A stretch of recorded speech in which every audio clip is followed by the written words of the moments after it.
নমস্কার বন্ধুরা, আরেকটা দিনে ওয়েলকাম। আজকে রিমোকে স্কুলে পাঠাইনি, কারণ স্কুলে কিছু অন্য কম্পিটিশান ছিল যেটায় রিমো পার্টিসিপেট করছে না, ফলে ক্লাস ঠিকঠাক হবে না বলে বললাম বাড়িতেই পড় ঠিক করে। তো ওকে অঙ্ক করতে বসিয়েছি আর আমি রান্না করছি, আর মাঝে মাঝে ওর জন্যই ওয়ার্কশিট বানিয়ে রাখছিলাম। এরপর দুজনে বেরিয়েছিলাম ডানলপের উদ্দেশ্যে। ডানলপে পোস্ট অফিসে একটু কাজ ছিল, এছাড়া ওষুধের দোকানে যাবার ছিল, মুদিখানা দোকানেও যাবার ছিল। আর বেরোলে রিমো ফলের রস খেতে খুব ভালোবাসে, সঙ্গে আমিও। তো ডানলপে গিয়ে প্রথমে ফলের রস খেলাম দোকান থেকে, তারপর দুজনে যা যা কেনাকাটা ছিল করে বাড়ি ফিরেছিলাম। বাইরের কাজ সেরে বাড়ি ফেরার পর দুজনে মিলে চান খাওয়া কমপ্লিট করে রিমোকে আবার একটু পড়াতে বসিয়েছিলাম। তারপরে একটু ও ঘুমিয়ে পড়লো, তখন ঘর গোছগাছের কাজে মন দিয়েছিলাম। আর ডেলিকার খবরের কাগজগুলো রেখে দেওয়ার জন্য আমি এই বক্সটা দিয়ে একটা নিউজ পেপার হোল্ডার বানিয়েছি। দেখো, রঙিন কাগজ মুড়ে নিয়েছি অ্যামাজনের বক্সকে। আর বর্ষাকাল শেষ, তো কয়েকটা ছাতা আর আমার রেনকোট গাড়ির ডিকির মধ্যে থেকে গিয়েছিল, সেইগুলোকে আমি এবার আবার যথাস্থানে রেখে দেব। দুটো ছাতা বাইরেই থাকবে, রোদেও লাগে তো। আর বাকি ছাতাগুলো আর রেনকোটগুলো আমি এই ব্যাগটায় করে এই আলমারির নিচের তাকে রেখে দিই, ফলে আমার সমস্ত বর্ষার ছাতা আর রেনকোটগুলো একই জায়গায় থাকে, এদিক ওদিক খুঁজে বেড়াতে হয় না। তো সব কিছু জিনিসের একটা নির্দিষ্ট ঘর থাকা খুব দরকার, তাহলে কোনো জিনিসই খুঁজতে হবে না, সেই জিনিসটা সেই জায়গায় রেখে দিলেই হলো। আজকে মার্কেটে গিয়ে একটা ফুল গাছ পেলাম, কিনেছি। জানি না বাঁচাতে পারবো কি না, খুবই ছোট্ট ছোট্ট ফুল হয়েছে, কিন্তু নানা রকম রঙের, এত ভালো লাগছিল তাই নিয়ে এলাম। একটা এই ছোট টব খালিই পড়েছিল, তো পরীক্ষামূলকভাবে বসিয়ে দেখি শীত আসছে আস্তে আস্তে, এবার ফুল গাছেরই সময়। ইচ্ছা আছে এবছর কয়েকটা ফুল গাছ রাখবার চেষ্টা করব।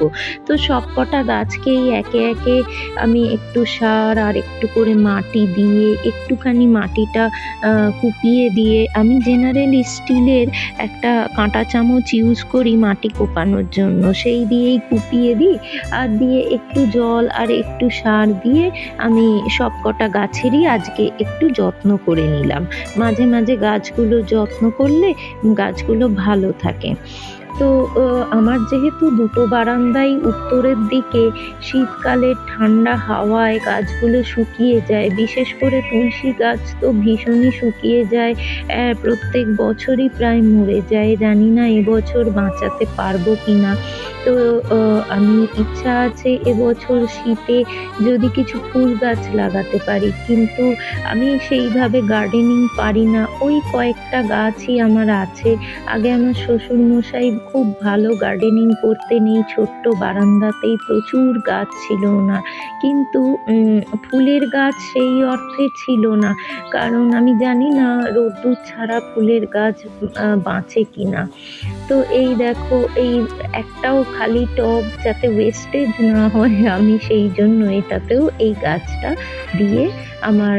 আর এই বারান্দাটা আমার ভীষণ ভালো লাগে ওই কয়েকটা গাছ আছে বলেই। যে প্ল্যান্টগুলো রোদ্দুর ছাড়া বাঁচে, মানে যেগুলো ইনডোর প্ল্যান্ট, সেগুলো ঠিকই থাকে। আর যে প্ল্যান্টগুলোয় রোদ্দুর লাগা প্রয়োজন সেগুলো বাঁচে না।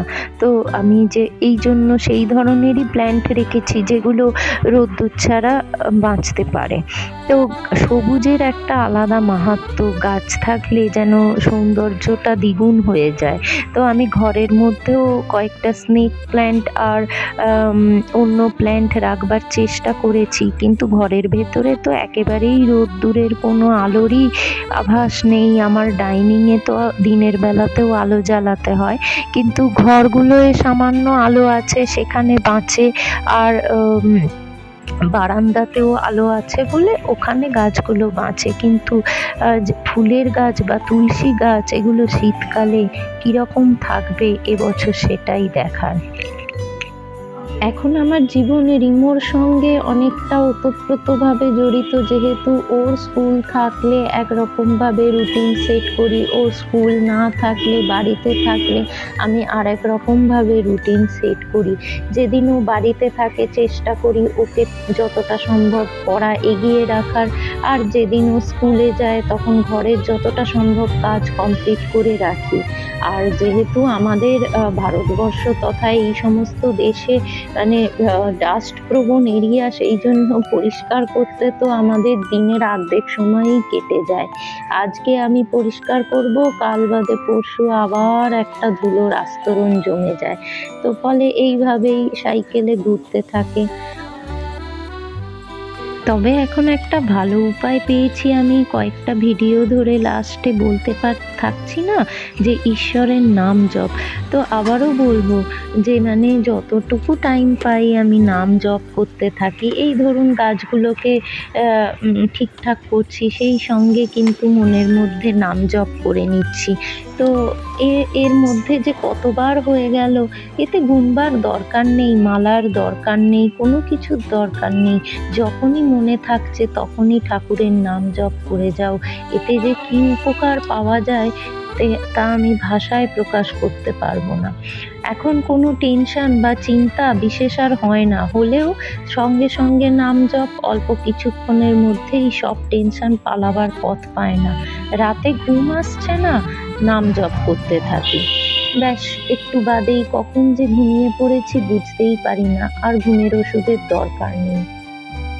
এরপর কয়েকটা ইস্ত্রির জন্য জামা কাপড় জমেছিল, কয়েকটা না বেশ কয়েকটা।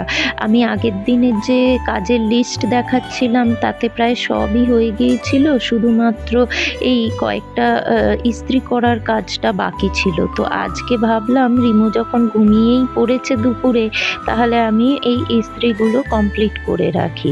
তো আমি জেনারেলি এই বিছানাতেই ইস্ত্রিগুলো করি।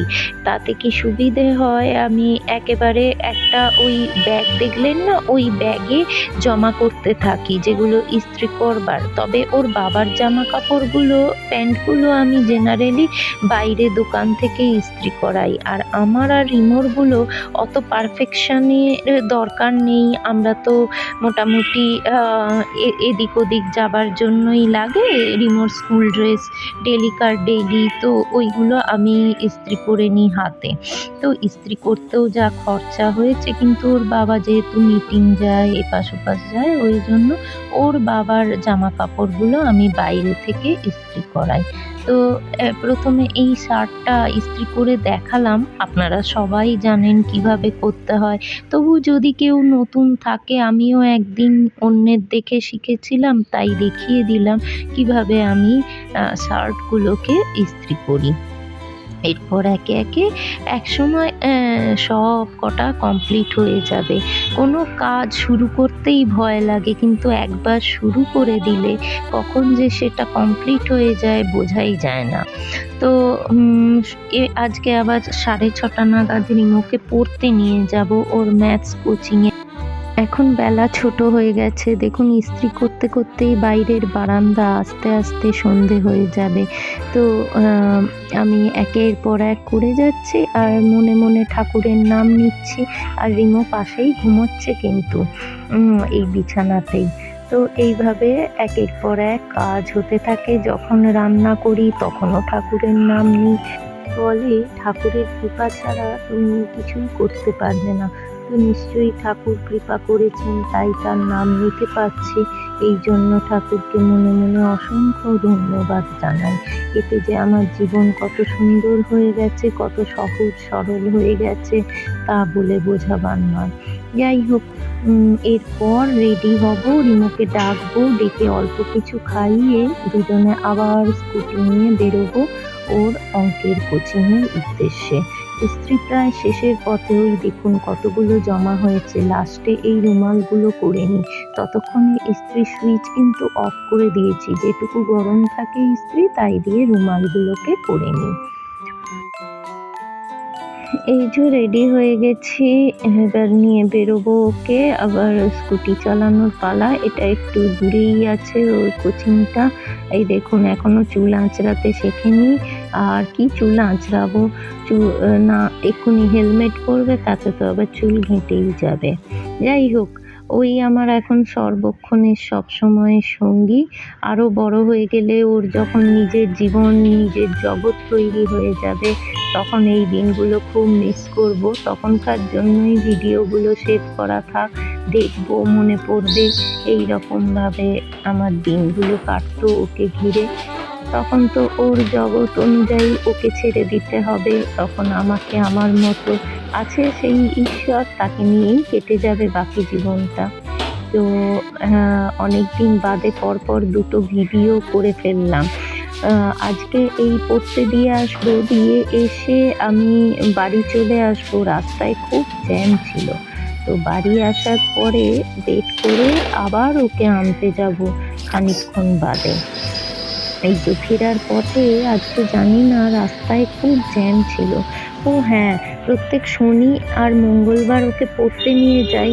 ফেরার পথে একটা হনুমান মন্দির পড়ে, তো আমি রোজ দর্শন করে একটু হনুমান চালিসা পাঠ করে বাড়ি ফিরি। আজকে গিয়ে তো অবাক, আমি ভাবছি ঠিক মন্দিরেই ঢুকলাম তো। ওখানে অ্যাকচুয়ালি শ্যাম বাবার মূর্তিও আছে। আর ওই শ্যাম বাবার আজকে জন্মদিন ছিল, যার জন্য ছোট বাচ্চাদের জন্মদিনে যেরকম সাজায় সেইরকমভাবে গোটা মন্দিরকে সাজিয়েছে। ওই দেখুন আমার হনুমান মন্দির। তো আমি মেনলি হনুমান মন্দিরেই পুজো দিতে আসি প্রতি শনি মঙ্গলবার। এসে দেখছি যে কোনো গায়ক আসবে গান গাইতে, তার প্রিপারেশন চলছে এবং খুব সুন্দর করে সাজিয়েছে। যাই হোক, আজকে সেইভাবে বসে অনেকক্ষণ ধরে পুজো দিতে পারলাম না। মন্দির থেকে বেরিয়ে ফেরার পথে আনাজোলার কাছ থেকে একটু আলু নিয়ে নিলাম। ঘরে আলু একদম কমে গিয়েছিল, আর মায়ের জন্য একটু মিষ্টিও কিনে নিয়েছিলাম। তারপরে আবার ফেরার পথে রিমুকে নিয়ে গিয়েছিলাম আমাদের এখানকার সবথেকে ভালো ফুচকাওয়ালা চন্দনের ফুচকা খেতে। এটার লোভ আর সামলাতে পারি না, মাঝে মাঝেই চলে যাই। তো এইভাবেই আজকের ভিডিও এখানেই কমপ্লিট করলাম। কেমন লাগছে জানাবেন। আজকের মতো বিদায় নিচ্ছি, নমস্কার।